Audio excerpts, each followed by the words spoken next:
Okay, hello everybody, welcome back.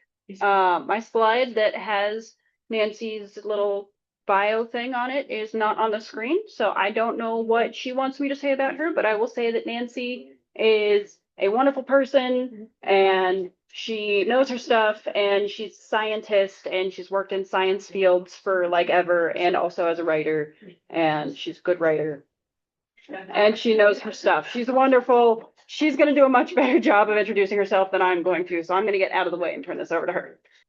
Just the microphone. I feel so validated. Thank you for that. Yeah, and if we can get back to the first slide, I got to put on my readers. Are we on? There we go. All right.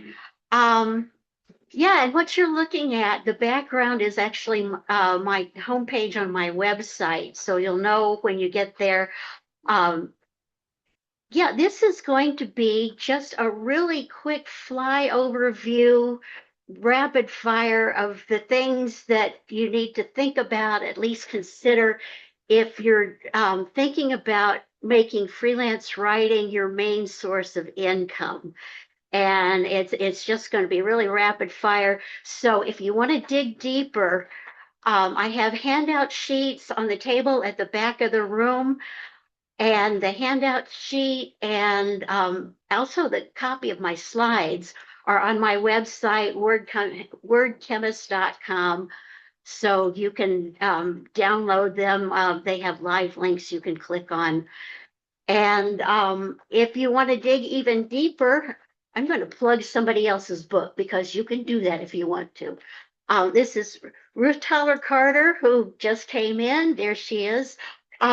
She wrote a really good book called Get Paid to Write. This is a real good manual for getting started as a freelancer. And right off the bat, I'm going to say there is no one right way to do this because there are so many different kinds of freelance writers, so many different approaches to doing this. This talk today is based a lot on my own experience, but just know that there is no one right way to do this. This is one way to do this, what I'm talking about. So if we could get the next slide. Yeah, there you go. And I'm not going to go through this in detail, but I had a career as a lab scientist, then went into magazine editing, then went into government contracting, doing communications. And over the years, I was not intending to be a freelance writer. Okay, that was not in the plans, but I realize in retrospect, along the way, I picked up a lot of good skills, a lot of things that are very useful to me in my freelance business. This is my list here on the slide. You can come up with your own list. It's a good thing to do, even if you're not planning to be a freelancer. Just realize what all you've learned along the way. So how do you get started? Next slide. Yeah, the first, what I actually did was I quit a very high stress job and I purposely took some time off to plan my next move. And freelancing was a possibility. I thought, can I do this? I don't know. But while I was still in this time off, I started getting freelance jobs. And I thought, well, what the heck? I'll take on a couple of little projects and do this while I'm looking for something else. The first tip came from somebody I used to work with. I was at her wedding anniversary party and she pulled me aside and said, "Hey, Mike wants to get some freelance help. He's a little overloaded. You think you might want to do some work with him?" And he was somebody we both used to work for, and I liked working with him, so sure. And then I guess it was just a few months later, I was at a church coffee hour, and somebody I knew said, "Didn't you used to work at the American Chemical Society?" And I said, "Yeah." She goes, "Lori is a new member, and she works at the American Chemical Society right now." And turns out Lori needed somebody to help with a website redesign, all new content. And then she had me writing for a couple of magazines that she edited. So that was like, I don't know, 2, 3 years worth of work right there. I also did a job with a temp agency, tried that out. NASW is the National Association of Science Writers, and I'd been a long-term member of that organization at the time, and they've got a very active job posting list, and it's salaried full-time jobs as well as freelance jobs. And over the course of the next couple of years, I landed 3 new clients that here it is more than 10 years later, and I'm still working for them. So professional organizations, I highly recommend. Um, and then once I gained some traction, clients I already had would refer me to different projects and different departments in the organization. I think I've worked for 4 different departments for the American Chemical Society at this point, and it's just from internal referrals. And then when my name started showing up in print, other organizations would contact me and say, hey, are you interested in doing something for us? So one thing leads to another, and it doesn't have to be through official channels. It can be at wedding anniversary parties or coffee hours, whatever. The next one. Okay, if you're planning to really go into this full time, at least in advance, think about what are you going to write about. And please don't say everything and anything because you're going to need to market yourself and people need to know what it is you're good at, what it is you're interested in. It could be your profession, your hobbies, your experiences. What won't I write about? I don't do a lot of biomedical stuff because I know next to nothing about it. I don't do nutrition websites because that field has so much competition, so much content. Some of it's good, some of it's ridiculous. So I don't do that. I don't do things that are so controversial that there's a high probability I'm going to get sued or shot. Physical danger is not my thing. So, you have some boundaries and limits around what your field is, what you're interested in, and you can broaden or narrow your scope as you go along. You can make adjustments, but it's good to have a starting point. If you get too narrow, I only write about left-handed cello players. That's going to really limit the number of projects you can work on. If you get real broad and you just sort of blend in with the pack, it's hard to land specific clients. I tend to prefer long form writing. I do feature stories for magazines. I do ebooks, white papers. I have done some short projects too. I mix in a little bit of short projects. Um, some people prefer to do the short form. They do quick news stories or blog posts or, lots and lots of quick little things. Some people do documentation. You're documenting a medical study, you're writing a user manual, that kind of a thing. Some people are really into that. I do the long form mostly. And I generally do specialty publications for specific interest groups. Some people like to write for general readerships, and that there's a real need for that if you can make it understandable for general readership. Children and teens, that's its own special field. If you've got that skill, people want you. I that's not part of my skill set. Okay, yeah, they're following along with me just great here. Um, Figure out your work style, for lack of a better term. Some people like to go from one article to another article to another article and pitch it to different publications and just, hop to the next topic. I almost exclusively do continuing contracts with existing clients, longtime clients. I know what they want. I know their audience. I know their writing style. And I don't have to spend a lot of time marketing myself, but that's my preference. And a lot of people like to come up with their own story ideas. And again, I like doing the client assignments because I find out about topics that I didn't even know existed. And I'm having a lot of fun with that. They say we need you to write an article on the friction coefficient of ballet slippers. Yes, ma'am. And it turned out to be a real good article. Some freelancers will go to conferences or go to locations where something's happening or whatever, and they'll get 2, 3, 4 articles out of this same trip.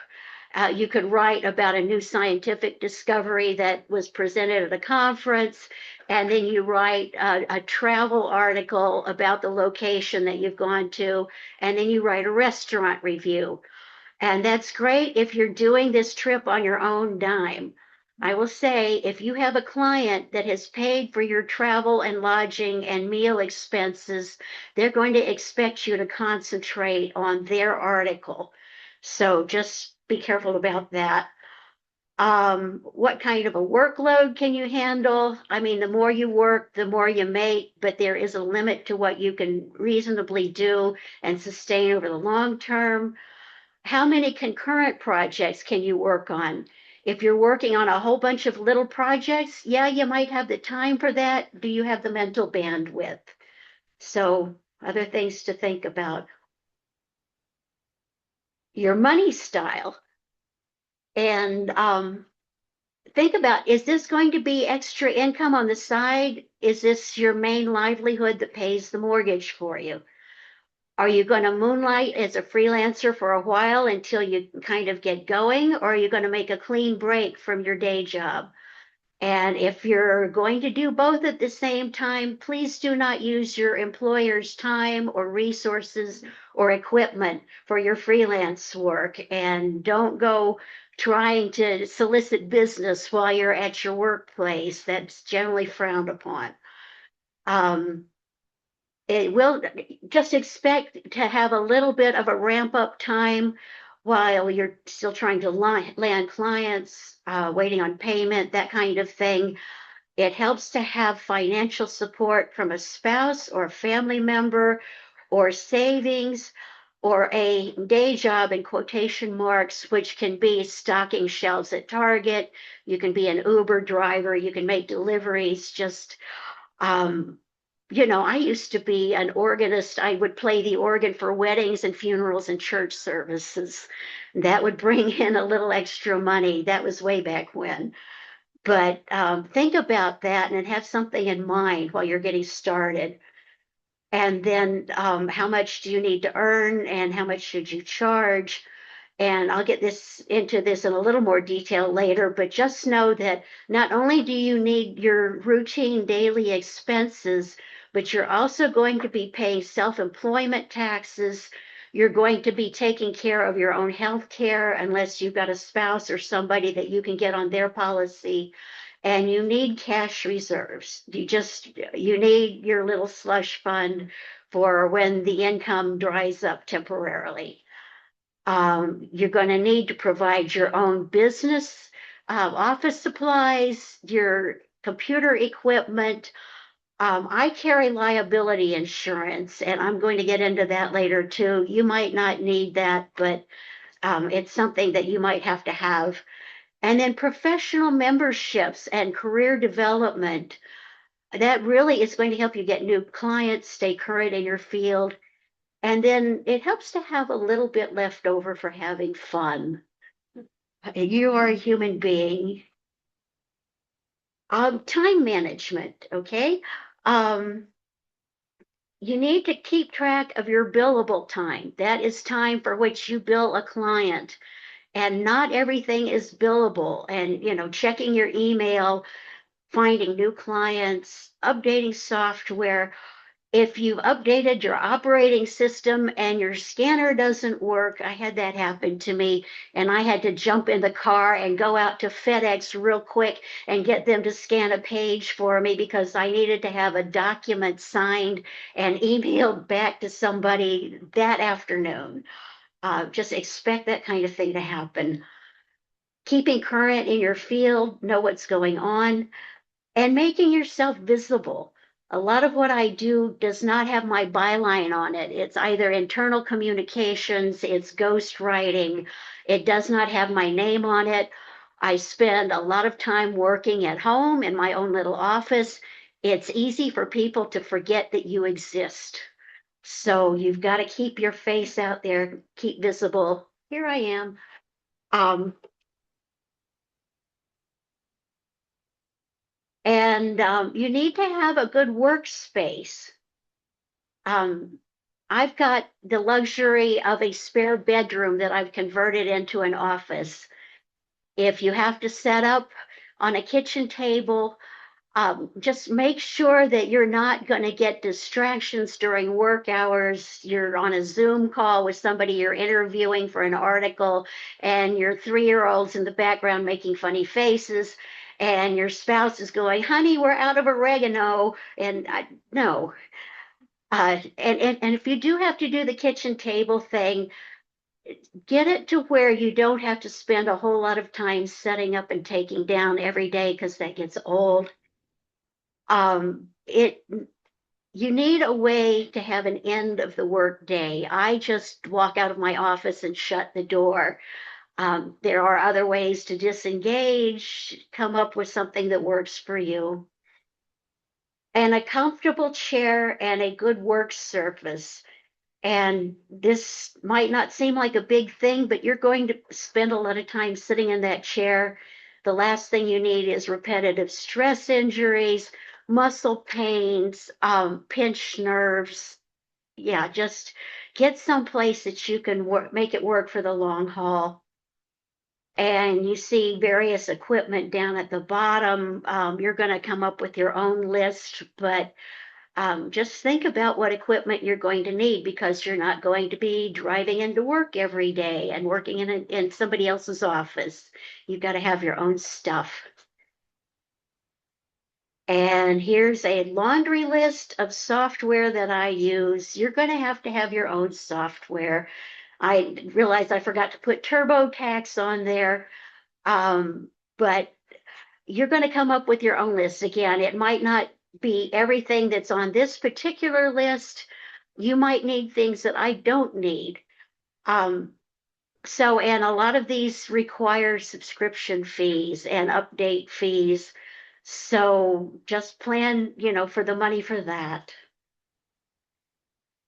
Okay, making yourself visible. And like I said, you're going to be working in your own little space a lot, and people aren't going to see you. So you need some other way to make sure people remember you. Next slide. Oh, next slide. Sorry. Um, it helps to have separate social media accounts for your personal and for your business because a potential client is not going to want to wade through kitty cat videos and pictures of your grandkids and all before they find where you posted what you published most recently. And I'm not doing a whole lot of marketing these days because I'm pretty booked up, but I was doing Facebook, LinkedIn, and Twitter when it used to be Twitter. And every time I would publish something that I was allowed to talk about publicly, I would put a posting on my business site. If it's something particularly interesting to a general audience, I'd also repeat the post on a personal site because, like I said before, sometimes your friends are your good source of new clients. You can pick your own platforms, Facebook, Blue Sky, Instagram. I will recommend LinkedIn because I have to line up interviews with various folks and I look them up on LinkedIn, especially if they've got a name that I don't recognize. I need to figure out if they're a she, her, or a he, him. That's always important. But I've seen people checking me out that I have requested an interview from, or somebody with a project that I might be interested in, and they're checking me out to see if I'm legitimate. So that's a really good resource for your professional life. I also have a website, wordchemist.com. It's basic, but it's more or less an online portfolio where I keep my articles. And if people want writing samples, I send them links to stuff on the website. That way they can browse the website and see what else I'm doing too. And I keep it updated myself. And my hosting service is a friend of mine who runs a web hosting service. Just, find somebody reliable, they know what they're doing, and they're affordable. And register a domain name that says what you do. Most of the web hosting services will show you how to do that. I've actually got 6 domains registered under my name. I've got the .com that I use. I don't use the rest of them, but it's registered in my name, so some porno site doesn't take it over. You laugh, but in the early days of the web, whitehouse.gov was the actual White House in Washington, D.C., and there was a porno site that registered whitehouse.com, and they would get a lot of traffic from people looking for the White House. So, that kind of thing happens. And get out and circulate around with real life people. I'm doing that now. I don't make a whole lot of public presentations, but here I am. You see me, I'm a real person. They have events at UNM, they have events in your professional area, hobbies, what have you, but just show up, show your face. Okay, when you're trying to land clients, especially when you're first starting out, you need to have some kind of an answer to why you and not somebody else, because there's a lot of freelancers out there. And sometimes it can be hard to come up with that information. So ask your friends, your colleagues, what do you like about my writing? It could be your experience and background. There's not a lot of people that know about solid state chemistry. Hello, I do. Reliability. Once you get a track record, get a reputation as somebody that can turn in clean, accurate copy. You're not going to give your editor or your copy editor a headache. Don't make it look like this thing over here on the right that's all marked up with red ink. Just, clean, accurate copy. It's been fact checked by reliable sources so that somebody's not going to write a letter to the editor and going, this is BS.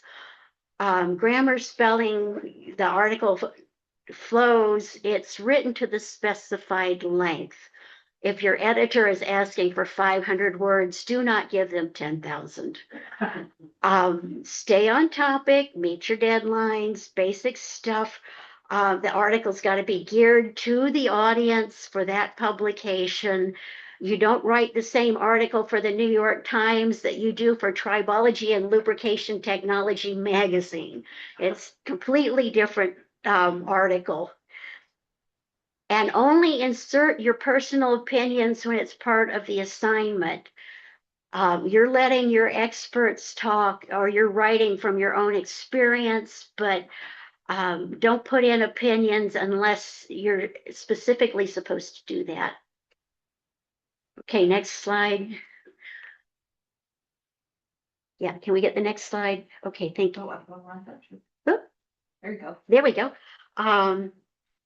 Getting paid, because that's why you're doing this, besides having fun. It helps to separate your bank accounts, checking, savings, credit card, have a personal account, have a business account. I've got mine all with the same credit union, but what I do when a client pays me, they deposit it to my business account. I take a percentage of that, transfer it to my personal account. That's my take-home pay. You're probably going to be paying quarterly estimated taxes. You've got your office supplies, software fees, all your business expenses, and you're going to have slack time when the income isn't coming in like it usually does. And then down here at the bottom, there's all kinds of ways to get your payment from your client. Some clients have a website that you have to put your invoice on that website, and then it processes it through and puts it in your bank account. Some of them I send the invoice directly to a person at my client's organization, and I generally just have them deposit it directly to my bank account. But you can see down here at the bottom are other ways to get things done. Okay. And getting paid, yes. Net 30 is typical, and that can mean 30 days from the date on your invoice. It can mean 30 days from when they accept it for publication. Do not do 30 days from the publication date because you could be waiting for months. Kill fees, every once in a while. I've only had one kill fee in 13 years, and it wasn't anything I did that wasn't up to standards. It was some drama on the editorial advisory board over on the publisher's side. But it can be a flat percentage of your original amount. It could be a prorated amount based on how much work you've already done. That's one good argument for keeping track of the time you spend on projects, because then you know what to tell them. Expect late payments. You might not get late payments, but just expect that you might. And it could be something as simple as your client has switched to a different software and they're still getting used to how to using it. If it's been several days past that 30 days, just, give them a nice email. I haven't received payment yet. Is everything okay on your side? And I really have not had a problem client that just hasn't paid me. But don't be shy about giving them a little nudge. The ebb and flow, Sorry. yeah, I'm just sort of going through this here. Um, my income tends to come in waves. I will have more projects than I can deal with in a sane manner for a while, and then it slumps off. And a lot of times it's because the people I'm working with are getting paid time off, like right around the end of the year when they're on the holidays, or if they've got a big national meeting coming up and it's all hands on deck for the national meeting, or in the summertime when they're on vacation. And I always keep some cash set aside to pay the bills during those slack times. Sometimes a client will just ghost you and no explanation, no advance notice. The nice ones will tell you, hey, we've changed our focus, or we're moving all of our writers in-house and not using freelancers anymore. But just expect that every now and again, a client is just going to go away, and you need to have something to tide you over until you can get somebody else to work for. Legal basics, I'm not going to go into a whole lot of detail. That is a whole nother series of talks. You don't have to be a Sorry, it's Oh. afternoon. Okay. You don't have to be a lawyer, just have some basic knowledge. I've got a lot of resources on this handout sheet I mentioned. Yeah, independent contractors. A freelancer is an independent contractor and not an employee, and that matters to the IRS. Learn the different types of intellectual property ownership. Most of my work is work for hire, keeps things simple. Liability. I have, like I said, one client where there is some small risk that somebody might get annoyed because they were passed over for the award that they applied to get, and they could sue. And I've got liability insurance. You might not need that, but just know it exists. E&O stands for errors and omissions. When it's not deliberately malfeasance on your part, but it's something that got left out. Indemnification is who's responsible for what? Is it you or is it your publisher? Maybe an editor cut a paragraph out of your article at the last minute and you didn't know about it. Well, if somebody sues because it's changed the meaning of the article, you don't want to be the one held accountable. But this language should be in your contract, explaining, who does what. And speaking of contracts, They're not optional. These things should have a clear explanation of what your client expects from you and what you can expect from your client. And it just gets things straight so there's no question later on if something goes wrong. Here's the whole bullet list with items that go into a contract. Most of my clients have their own contracts. They're large organizations. They have lawyers on staff that write these things up. So all the terms are there and they're legally enforceable. Sometimes a client will ask you to write a contract. And again, this handout sheet I have has some websites, the Freelancers Union and the American Society of Journalists and Authors. They've got some great templates that you can use that as a starting point. A statement of work is less formal than a contract. I've got one client that I sign a contract with them every year, but then as the projects come in, they'll send me a statement of work. This is the topic we want you to write about, and here are the questions we want answered. And so it's like kind of a little addition to the contract. A purchase order, that's an accounting thing. If you're working for a big organization, their accounting department will send you an account number, and this is what you put on your invoice, and that's what they bill to, and it sets up a maximum dollar amount that your client can charge to this account number over a specific period, but that's what a purchase order is. Okay. Even more contracts. All contracts are negotiable. Seriously, they really are. If there's something in the contract that you could interpret more than one way and you're not clear on it, talk to your client. Say, what does this mean? Can we put this explicitly? You can negotiate your pay, your deadlines. They can say yes or no or later.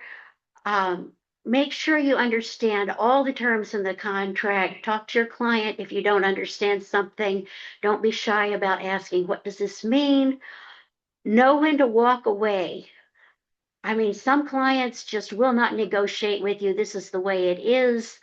One client told me, well, none of our freelancers ever had a problem with this. Well, that's no, that's not acceptable. That's not an answer.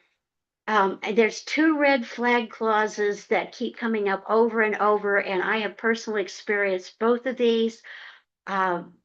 Overly general non-solicitation clause. They said that the freelancer will not accept work from any customer or associate of our company from the past, the present, or the future. And that means for the rest of my career, I would have to go back to them and get things cleared. Can I work for this person? And they would not change it. And I said, thanks, but no thanks. Indemnity clauses that put the whole burden on the writer. And again, if an editor changes something in your article, they have to make a little extra space for an advertisement or something, and you don't know they did that, and it changes the meaning, and somebody sues them. If the whole burden is on you, you could wind up paying court costs and damages and everything, even though you didn't do it. I don't know how legally enforceable those things are, and I don't want to find out the hard way. They are enforceable. Are they? Well, there you go. Somebody said that they are enforceable. So just stay out, stay away from that. And I mentioned the online templates. If you're the one writing the contract, it's really good for getting started. Okay, how much should you charge? I mean, obviously, you could ask for $1,000 an hour and you'd have very few clients. Find out what your colleagues are charging. Again, there are online resources. What kind of pay is typical for what kind of work? Often the client just sets the pay. You can accept, negotiate, or walk away. And if the client asks you for an estimate, you can ask them back, have you done similar projects in the past and how much time does this typically require? Use that as a starting point. If you're faster, You can tell them, hey, I've been doing this faster. You know, ask the client and see, or if you've worked on something similar in the past, you'll have an idea of how much effort this requires. And if I'm working for a big corporation, I tend to charge them more than if I'm working for a smaller nonprofit because they've got the money. What I'm charging is not even a round off error for them. So I don't feel bad about doing that at all. And if they say yes, they're fine with it. Don't try to compete on low prices. You are not Walmart. There is always somebody else waiting in the wings, ready to charge less. If a client knows that they can pay these lowball prices, that hurts your fellow freelancers because this client's going to expect that from them. Um, and I have heard from numerous other freelancers and also experienced this myself that if you charge what you are worth, you get better clients. They're more likely to know what they want from you. They're more likely to respect your time and experience because this is not their first rodeo. They know what is involved, and they are more likely to pay you reliably and on time. So, don't be shy about asking for what you're worth. The other thing is keep in mind you're running a business. You cannot pay your bills with exposure and good karma. And I shouldn't even have to say this, but yeah, people will try and get away with this. You can do volunteer writing and you can edit your brother-in-law's resume. That's fine. Just keep it within boundaries and, don't take time away from your business to do volunteer work. Keep your priorities, keep in balance, but a little goodwill is a good thing. Keep track of your time. I use an Excel spreadsheet, and I've got a different tab for every client, and I log in every day how much time I do it in 15-minute increments. How much time did I spend on this project? And at the end, I total it up. Was the time I spent worth the pay I got? And you can either adjust your prices, you can maybe not put in so much work. Maybe you're doing overkill on the project, or maybe a project just isn't worth the effort you're putting into it and you'll have to walk away. But it really does help, and it's good for setting price estimates if you need to. Oh, the other thing I do, I put in the date when I send my invoice, and then I put in the date when the money actually lands in my bank account. So you can keep track of how long it takes for a client to pay you.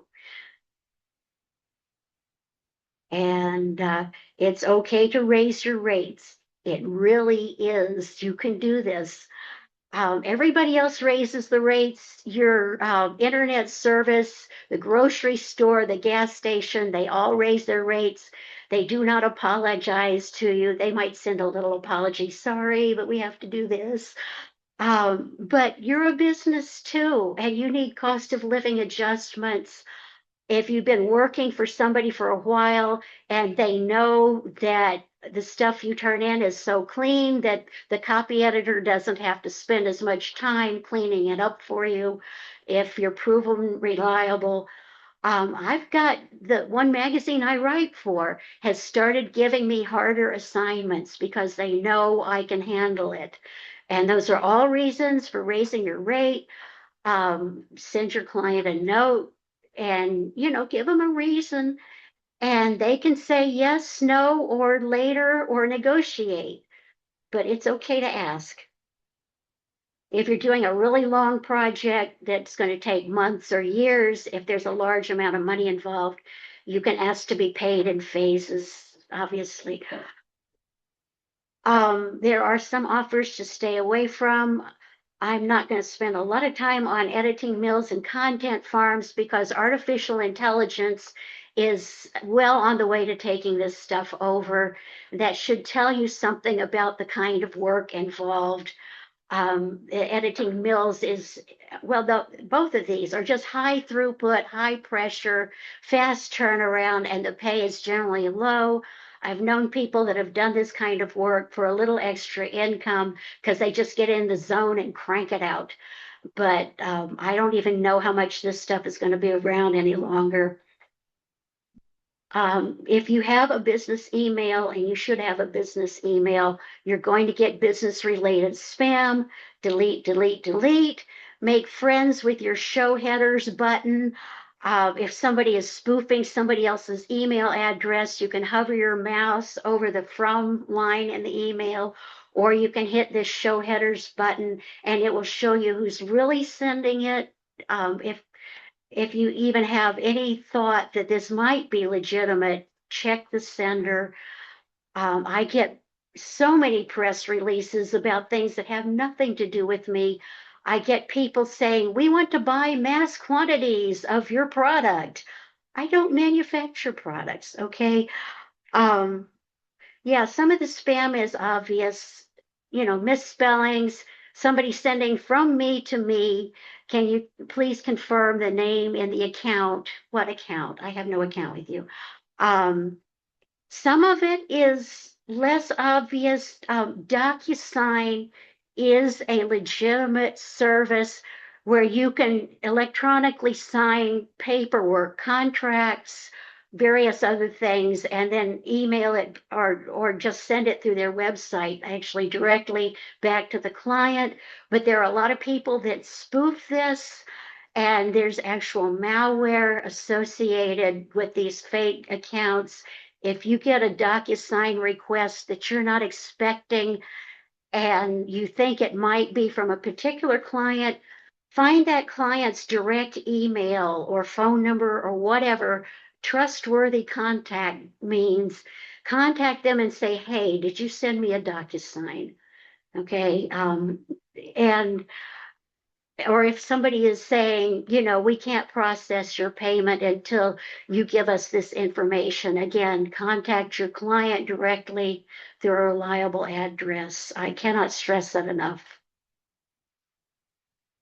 Graphics and images, again, quick flyover here. A lot of publications are requiring authors to provide either the images themselves or suggestions, photos, illustrations, technical figures.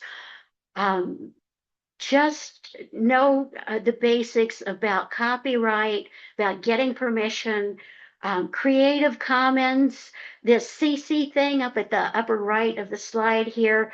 There are all different flavors of Creative Commons licenses. If you go on Wikipedia and click on a picture, they'll give you a link to the Creative Commons license they're using and what this means. There's a link that goes to a layperson's explanation, and pretty soon you'll know what all these terms mean. Know when something is public domain. Your client may have a subscription service to paid, really high quality images like Getty, Adobe iStock. There's a lot of these around. And you can say, I suggest these, give them a couple of really good news photos or something. Okay, being professional. Your client or your interview source or whoever does not need to know that you're doing a colonoscopy prep next Wednesday.